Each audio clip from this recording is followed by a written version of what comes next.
Welcome to SuperTalk Outdoors from the Open Season Property Studio, where we celebrate every single Monday at lunchtime the world-class outdoors of the state of Mississippi.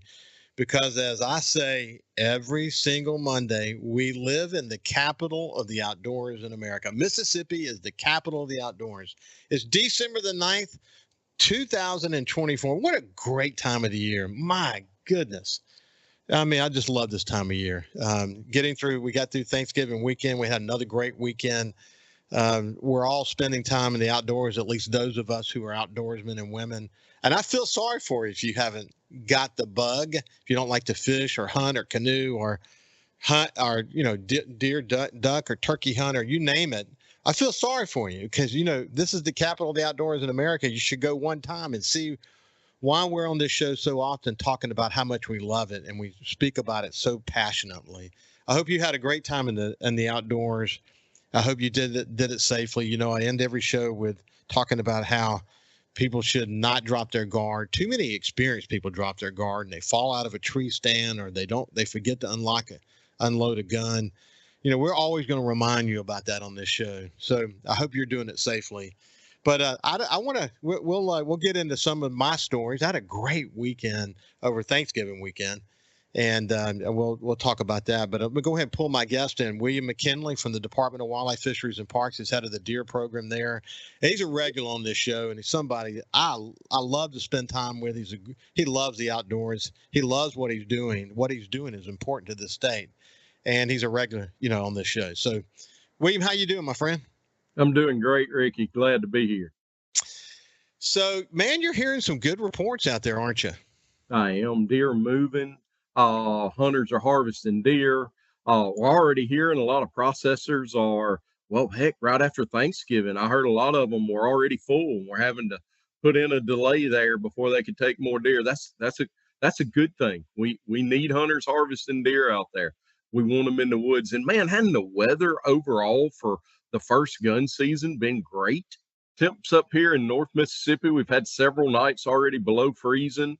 Deer are on their feet. We had rain early back in October to get food plots up. Hunters are seeing deer. Most hunters out there are seeing deer. So our farms, the farms that I lease are in, as you know, Itta Bena, in Menor City and over in Shula. Mm-hmm. And so we use BB's deer processing in Greenwood. And we went there 2 nights in a row. First night with my grandson who killed his first doe. And man, the deer was stacked up. I mean, I've never seen anything like it before. And then the next night, I got a nice 10-point and we brought it. And same scenario. And man, they're working overtime. They had worked like to 3 a.m. the morning before, just brutal. But, you've been urging people to take what they legally can. We need to get the population down. It's going to help us in a number of ways, not just with CWD, but just in general. Mm-hmm. The population, it's been great because people have been understanding that if they pass on deer, they'll be able to kill some big bucks and all that. But in the midst of all of that, we haven't really been aggressive enough, have we? Ricky, if we just bake it down to the principles of deer management. The more deer you have on a property, the less resource and good high quality food there is for those deer.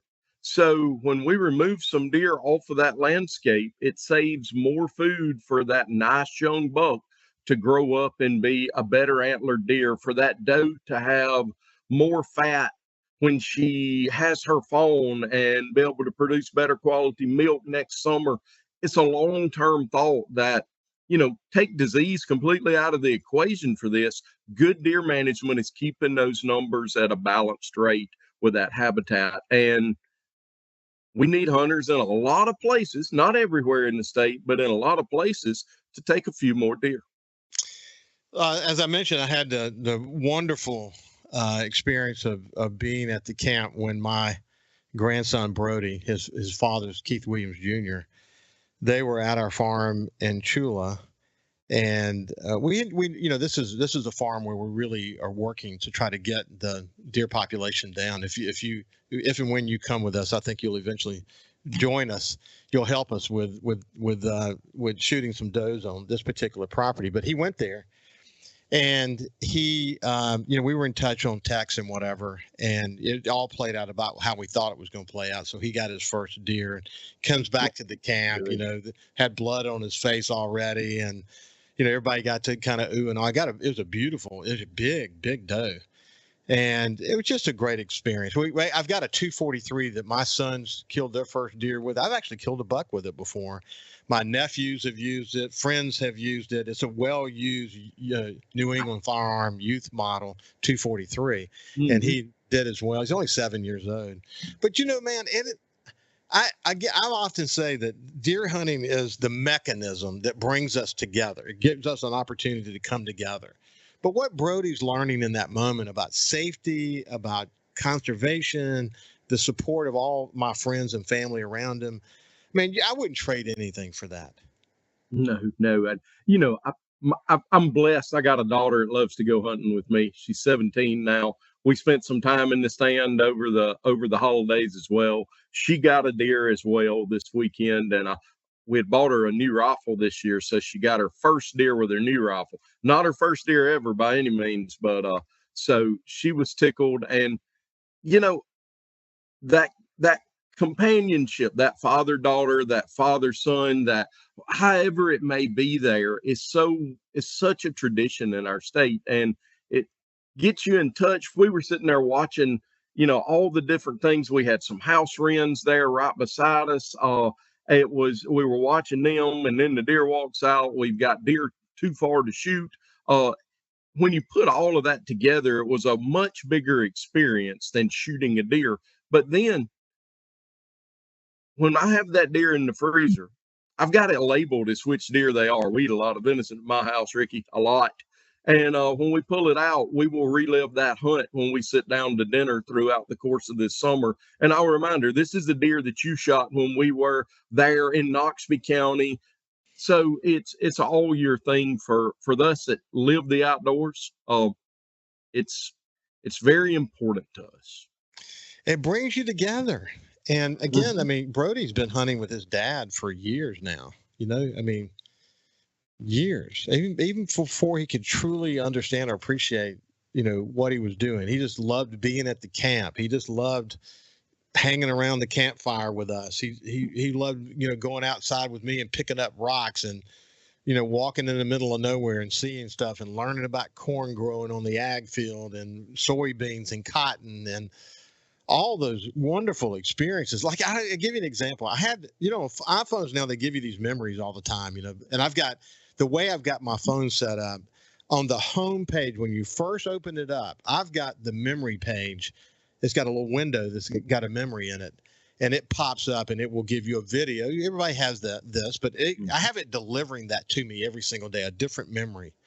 And one popped up, and it was Brody. It was, of course, they use facial recognition, and it's Brody's experiences. And I'm watching this video, and it's got or whatever, but then him and me fishing together, him and me catching a shark together and a redfish together and a speckled trout together, and him hunting with his dad up in the Mississippi Delta when his dad, killed a nice buck. And just his whole life. If you take and look at the sum total of the experiences that are in my phone related to Brody, it was, back when he was 4 or 5 years old, is, 90% of it has something to do with the outdoors. And what we're teaching them about being together and respecting the outdoors, and again, safety. I really come back to that a lot, because the time I spent with my sons in the boat, I often told them, they would make a mistake on the boat and we'd be offshore. And I'd be very stern with them. You can't do that. You can't do that, because if you do that, this might happen, and we're 100 miles offshore. You can't. When you're hunting and fishing, you often don't get a second chance to make a mistake if it involves safety. And driving that into their heads at an early age. Now your daughter's 17 years old. You don't have to worry about her when she goes out by herself now, when she does that. Even though she's going to do it the right way. Yeah. So how do you say it again? I said, but even though I still do. Of course you do. Listen, I've said this story before, but one of the young men, I've leased land from the Dunn family. They're wonderful farmers in the Mississippi Delta. And one of the young men, it's Clinton's son, and he's just a really, really good kid. His name is Jackson Dunn. And Clinton's a bird hunter, and he travels and does competitive shooting and all that, but he's not a big deer hunter. He's not a big duck hunter.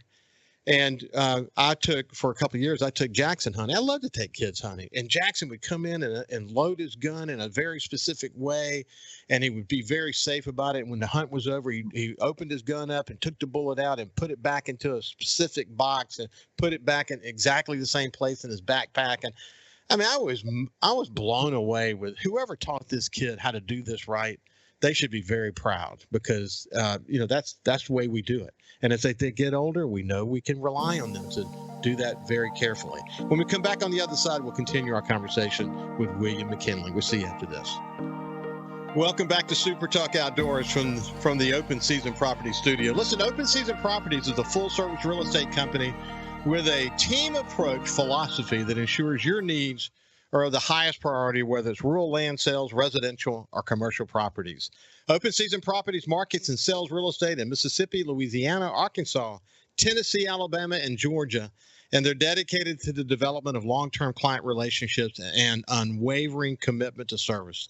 Go to openseasonproperties.com to learn more. We are thrilled to have them as the primary sponsor of the studio here at Super Talk Outdoors. Now let's move back over to my friend William McKinley, head of the deer program for the Department of Wildlife, Fisheries, and Parks. And William, you know what I got out of that conversation we just had? What's that? You aren't just a bureaucrat, my friend. You're a loving father who loves the outdoors, man. You're a human being. I love that. Well, I try, Ricky. I've been hunting since dove fields when I was so small with a cocked BB gun. I was the dispatcher on a winged dove for my dad. My dad got me into it. I mean,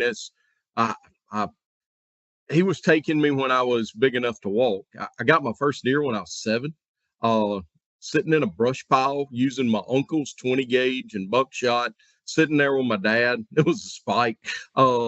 And the stock was too long. I had to tuck it up under my arm to shoot the gun. And so I shoot this spike at like 35 yards, roll him up with that number 3 buck. And that gun hit me square in the eye right there because I had the stock tucked under, and I wore that black eye with pride.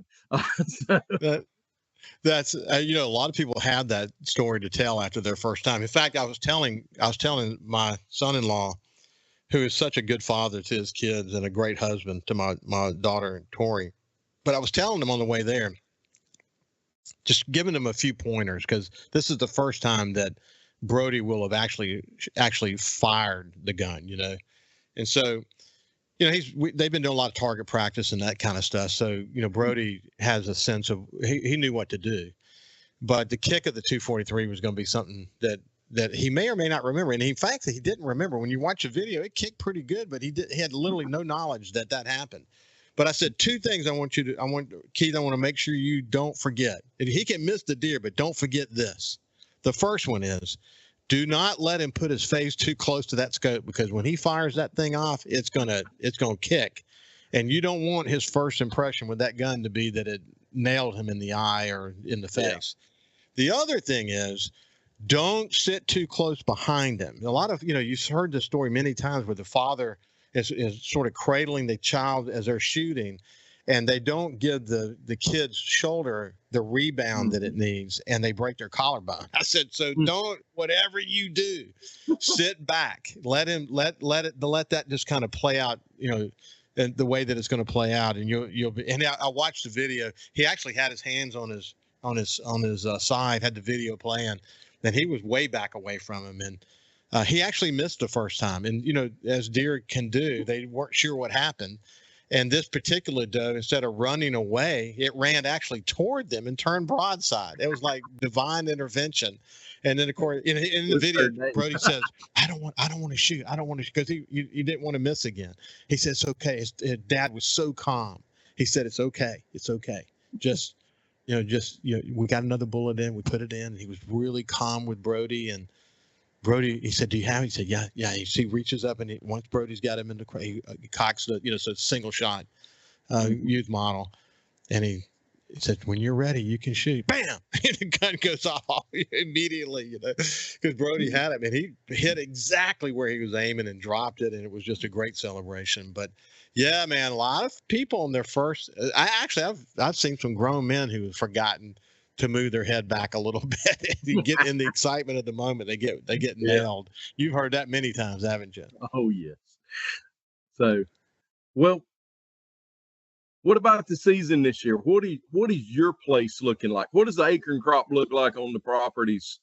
Because I'm hearing it's some not good reports. It's not good, man. I mean, look, at the beginning when we were in bow season and then when we were in primitive season, there was a hunt where one hunt somebody saw over 30 deer out on the field. This is near on their CRP on one end and just woods, like a bottomland, classic delta bottomland that goes over 2 miles. Okay. Mm-hmm. So you can only imagine the islands and the places to hide and the places to eat. And since there's not a lot of water in there right now, the acorn crop would typically be dramatic, and you wouldn't see deer coming out until maybe just before dark, and you see one or two, but man, you just see lots of them. And what I'm hearing from other people is the same thing, that the food plots are getting hammered. Our food plots are getting hammered. So the acorn crop, when we walk in the woods, we just don't see everything that you said it was going to be. We might have 10-20% of the acorns that we normally have. So the deer are out, and there's a lot of regrowth on some of the farms that we're leasing. Some of that's getting sprayed as we speak, but the regrowth has the deer just scattered all over the place, eating like crazy. And one of the things I mentioned to you off the air is the deer that we have harvested, and then what BB has harvested. The fat content of those deer are tremendous. Now, BB's theory on that, incidentally, is that it means it's going to be a really cold winter. That's what he's learned, that when they're bulking up like they're bulking up, it's going to be a really cold winter. But that's not what you're seeing in other places, is it? That this bulking up thing is not really necessarily a Mississippi wide thing. So those deer you're talking about had a lot of access to agriculture. So agriculture that was harvested, you mentioned the regrowth in the fields. That's not the case over most of the state. Most of the deer in the state don't have access to a lot of ag. And with virtually no acorn crop over a great portion of the state, I've looked in a lot of places, and I would rank it as a very much poor acorn crop this year.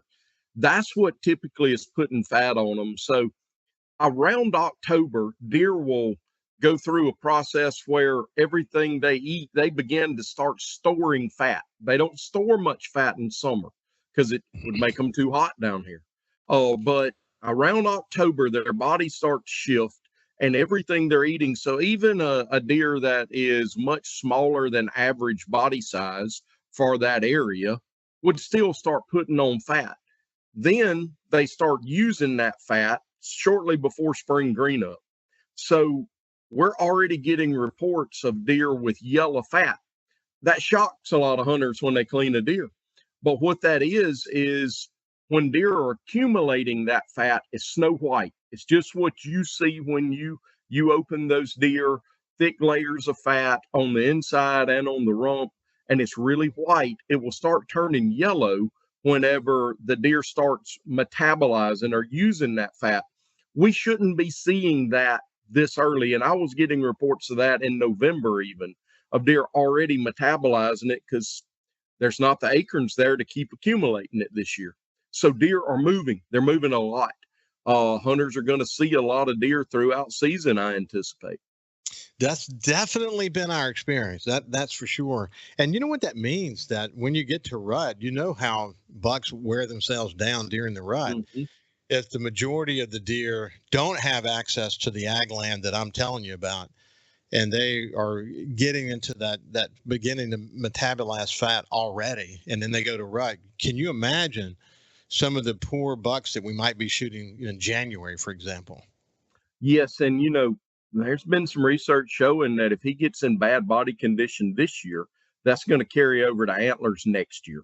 So it may impact his antler development for the next season. He may not improve. He may even go down a few inches next year if it really stresses himself rutting this year. So something to consider as folks are out hunting.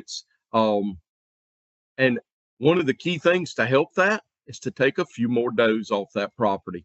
The food that is there, save it for those deer that you're leaving. For sure, man. It's something we all have to be focused on. I know we got very aggressive on one of our piece of property last year, and we're seeing the benefit of that this year.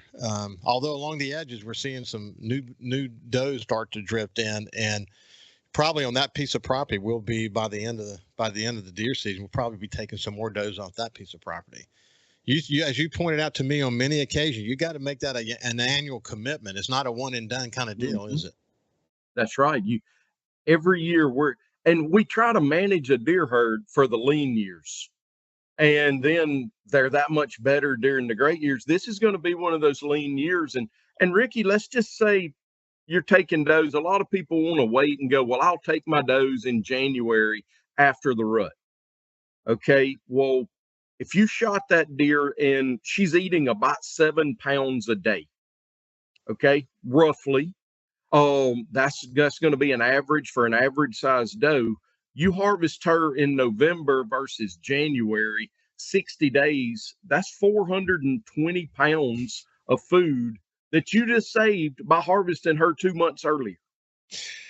Woo, that's a big deal. My son sent me a note this morning from a camera at our Shula property and said, we got to take some lawnmowers off this place. It's already to a nub, and we're not into the cold stretch yet. Hey, when we come back, we'll continue our conversation with William McKinley. We'll see you after this break. Welcome back to SuperTalk Outdoors from the open season property studio. Hope you're enjoying the show. We're having a great time today. I love spending time with William. But listen, are you looking to purchase your perfect piece of hunting property, upgrade your farm equipment, or have you been dreaming of owning your slice of heaven out in the country? Look no further than Mississippi Land Bank for your financing needs. For more than 100 years, farming families and landowners in North Mississippi have turned to Mississippi Land Bank for all kinds of financial solutions, whether it's for land, equipment, or livestock. For more information, visit mslandbank.com or go by and see one of their friendly staff at any of their offices. We're really pleased to have Mississippi Land Bank as a sponsor of SuperTalk Outdoors. Now back to my friend William McKinley. We were just talking about how important it is. If you've got a commitment to taking does off, the time to do that is now.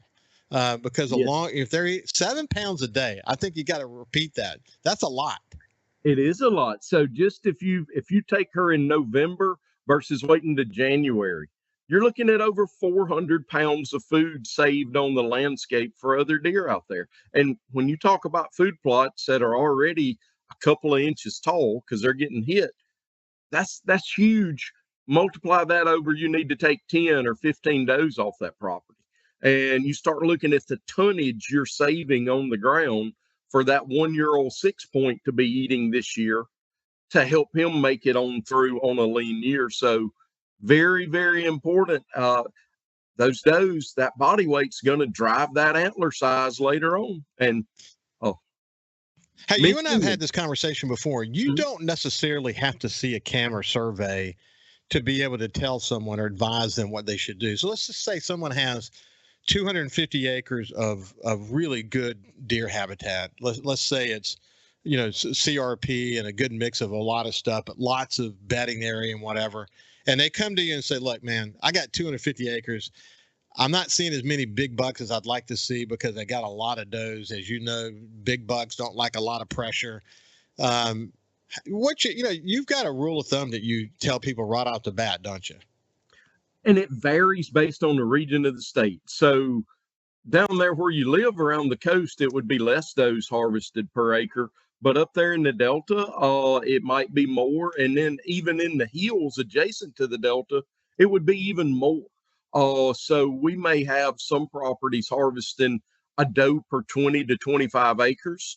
And it may be a doe per 100 to 200 acres on other properties. We've got enough data statewide. We're able to look at a big picture of what deer herds are doing across the state. But we also fine tune that with, Ricky, how many deer are you seeing? Tell me about an average hunt. And well, I saw 25 does and we've shot 2. Okay, Ricky, do you really think 2 was enough?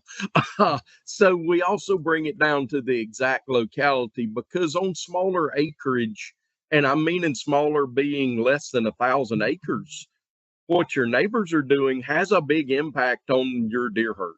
If they're not harvesting deer, then you may need to harvest a few more to counter that. Oh, or Yeah, vice one of the versa. things we yeah, one of the things we've worked to do is try to at least communicate some with our neighbors so we have a sense of what they're doing. And for the most part, except for one property where there's a lot of adjoining smaller pieces of land, that's Mhm. it's kind of hard to be in touch with all those people. We did hear the guns go off. We don't always know what they're doing. Some cases we don't even know who they are, but we do try to communicate. And where you've got good communication with your neighbors, man, it's so much better because you It can. is. Yeah, I mean, we can. What's interesting too is that we can share pictures of specific deer, and 9 times out of 10, they've got pictures of that same deer. I don't even care. That's right. In one case, it may be on the other side of the river, and it doesn't matter. I Mhm. mean, these deer are just traveling back and forth. The river doesn't stop them a bit, does it? It does not. They move so much more than what we as hunters give them credit for. And mentioning pictures of bucks, you sent me a picture of a buck a few days ago, and you were in the background of the picture. Tell me about that. I got lucky again, man. Early measurement on somewhere around 145. We'll get a good Right. measurement when we get it back. But I got a 160 last year, and I committed this year that I'm not going to pull the trigger again. I'm not going to try to get another 160-inch deer for goodness sake. But I'm looking for ancient deer. Not just Hmm. 4 years old. This one was ancient, and I'm having it skull mounted, but I kind of regret it now. I probably should have shoulder mounted it, because as you saw from the picture, he's missing an eye, had been in a Hmm. battle, got a scar on its face. It would have made such a unique mount. Unfortunately, I made the decision because I'm thinking about the 160-inch deer that's hanging in the mudroom now. And if I decide in the future what to mount, I'm not going to ever mount anything again, probably, because I'm comparing it to this great deer that I got last year. But I'm just Hmm. lucky, man. Look, I told the guys, pick where you want to go. I don't care where I go.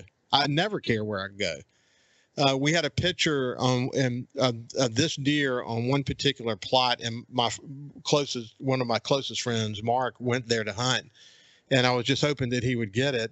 I was hunting kind of close to him. I actually was Hmm. going to a different place, and I got there, and the wind wasn't right. It was blowing into the area that I thought maybe if this deer were in that area, this is where it would come from. So I went deeper into the woods on a leaning ladder stand about 111 yards from a food plot, but in the woods, and we planted the road in front of it, and I saw tons of deer.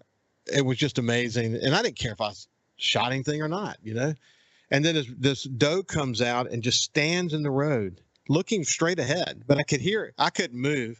She was about 75 yards away, and I could hear something walking behind me. And I thought maybe it was some yearlings or something that was with her. And suddenly, she kind of looks behind herself, moves out of the way, and he walks right out into the road at 75 yards and just turns and stares at me. It was similar to when I killed that 160, just in the right place at the right time. But it was the kind of deer I hate to shoot that early in the season, but you don't get a chance to shoot a deer like that very often. No. So No. I pulled the trigger and it dropped, and we celebrated, and I get labeled the luckiest hunter ever because I video lots of bucks. I take pictures I pass on a lot of deer, and it gives me a chance to show people the kind of deer that we're passing on. Some of those beautiful deer, but you don't want to shoot a 3-year-old 10 point. What can it be No. next year? That's right. But it was a great hunt, great way to kind of wind the weekend out. We had a great duck hunt on opening day. That was a lot of fun. My gosh, we had a great opening day duck hunt. And I videoed most of the time. And at the very end, I decided to shoot and got a great gadwall fly in. About 4 gadwalls came in, and they lit up, and it was just a great way to close that out. But It was it's fun weekend. By the way, while we're doing this, my son Jordan was with me up in the Delta, but my son Justin was down here on the coast with his girlfriend from New York, and they were catching redfish and specks, and what a great Thanksgiving, man. I mean, it was a lot to be thankful for. That's for sure. Yes, indeed. It was wonderful on my end as well, from my daughter taking that deer I mentioned earlier, to me harvesting a doe on my small acreage here at my house, to taking a buddy, and we actually, the Friday after Thanksgiving, caught a nice mess of bass, and then deer hunted on that property immediately after, caught several fish. It was cold. The fish were biting, and we couldn't decide whether to stop fishing or start hunting. And so it was a great afternoon. So hey, that's the Mississippi outdoors dilemma, isn't it? So yeah, I chose to go duck hunting, but then we get a picture of this deer, and I'm like, what? Why am I duck hunting? So anyway, Kyle, we had a little blip again. I'm not sure what that was, but we're rolling for sure. And when you can't decide if you want to go duck hunting or speckled trout fishing or deer hunting, what a terrible dilemma to have, Well, you can't go wrong. So listen, as it relates to chronic wasting disease, we've talked about it many times. Our goal in this state is to slow it down. We don't have a cure for it. It's such an insidious disease, as you and I have discussed on many occasions, because it slowly moves across the landscape. Our best defense today is to reduce, to manage the herd and try to do our best to reduce the amount of spread that is occurring so that we can hope science catches up. And there's data being collected across the United States, and we're learning a lot, man. I've read the story from Texas recently. Texas is a disaster. The way they've transferred deer inside the state of Texas, and the spread is crazy. When you look at that USGA map, it's so clear that we shouldn't allow the sale and transfer of deer. But how's it going in Mississippi? How's the testing going, and what's the latest? So we have a lot of samples that have come in right this week, and the numbers are definitely going up. William, I did not know that we were at the end of this segment. So when we get back on the other side, we'll get the latest, and we'll remind you what you can do to help us reduce the prevalence of CWD in Mississippi while we wait for science to catch up. We'll see you with William McKinley after this break. Welcome back to SuperTalk Outdoors from the Open Season Property Studio. Listen, in a world where honesty and dependability are rare, Austin Seals and Jordan Blissett at Open Season Properties stands out with their commitment to integrity, hard work. With a background in agriculture, science, marketing, and hunting land development, this team offers a real service that you can rely on when buying or selling real estate. Whether it's your family property or your first piece of ground, they understand the significance of every transaction, specializing in recreational land, poultry farms, investment properties, farm and timber lands, and more. They are here to meet all your real estate needs. Give Austin Seals and Jordan Blissett at Open Season Properties a call today and experience the difference. Again, thrilled to have them as one of the sponsors of our show. Hey, when we went to break with William McKinley, head of the deer program for the Department of Wildlife, Fisheries, and Parks here in Mississippi, he was just giving us an update on chronic wasting disease and what's happening as it relates to the testing. We need to test. We need to test as much as we possibly can, because the more testing, the more we can be aware of where we may have some challenges. And then we can really put some things in place to help us reduce the prevalence. Because once it gets to a certain point, it's to the point of no return in most cases. And it's not good. We can really manage it if we can only slow it down. Let's put it that way, but with some good, sound best practices. So when we went to break, you're talking a little bit more about that. Why don't you pick up from where you left off? Sure. So we collect from our taxidermist, not every week. Usually we've got almost 100 participating taxidermists across the state now, and our 59 drop-off freezers. So we collect from those freezers weekly. The taxidermist, usually after the holidays and a few times during the season. It was a big collection this week. We have way over almost 1,200 samples made it to the lab just this week. So we will expect, unfortunately, we will expect positives with those results. So I don't have a lot of news on anything new CWD right now. It's made the news of a few other states, a few captive facilities in other states, like our neighboring state, Louisiana, found it in the captive deer over there. That was announced a couple of weeks ago. But overall, it's one of those things we kind of wait on the news, Ricky. And now we need hunters turning in samples, and good deer management, keeping numbers in balance with the habitat, is good CWD management. So as I said earlier, put the disease aside, we need to manage our deer herd a little better in a lot of parts of this state. We're seeing trends of body weights declining in areas that traditionally had really good deer, and the numbers are not lying. The deer body weights are going down and antlers follow body weight. So if that's happening, we need more deer off the landscape in those areas. Take it again. Good deer management is CWD management. So we need to manage our deer herds a little better and get our herds under control where they are getting a bit out of control. And I stress that's not everywhere in the state, but it is a lot of places in the state. Yeah, in most cases, people know what the situation is where they are, and I want to congratulate you, William. You've been an advocate not just for us managing the herd, and just coincidentally, managing the herd helps us with CWD as well, because we're just trying to slow the prevalence down again while we wait for the science to catch up. So I appreciate you keeping the focus on that. And the other thing is the work that you're doing nationally, all the data sharing that's happening across the nation. You can, I mean, we've got so much data coming forward now. You can tell the states that are on top of it and the states that are not on top of it. And you're able to look at specifically what are they doing or what are they not doing. And Mississippi can learn from that. And so as we go forward, I hope we continue to learn from those best practices, and we adopt best practices and do all the things we need to do so that we can, I hope one day we're looking at a moment where we have a cure for CWD and we're not having to think about it. But until then, I mean, we're learning a lot from analyzing that data, aren't we? We are. And, some really big studies like the one that I hear is about to come out in Wisconsin, where CWD has been the longest east of the Mississippi. What's it done to the herd there? They're about to release that data, I'm hearing. West Virginia, in their core area, they collared a bunch of deer, and CWD is now killing more of those collared deer than hunters are, and they're legal for hunters to harvest. So that's a scary thing, that when it gets to that point, Arkansas, in Northwest Arkansas, that core area there, CWD is killing as many deer as hunters are there.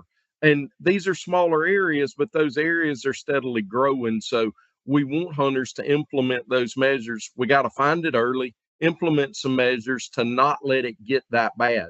It's moving across the landscape. We're not going to stop that. So we're not going to stop it, but we can certainly reduce the prevalence. Now, look, here's the reality. It's one of the biggest threats to deer hunting in America. And just because we don't talk about it every week doesn't mean it's not super important. So as we're in this deer season, we've got to stay focused on it. And if you have the opportunity to do testing, please do. It will help the cause. Until next time, William McKinley, I've really enjoyed spending some time with you today. It's been a good time, Ricky. You're a good man. We look forward to hunting with you, actually. Listen, have a great day, and keep always keep safety first. Please don't drop your guard. Make sure people around you are keeping safety first as well. God bless you, and we'll see you next week.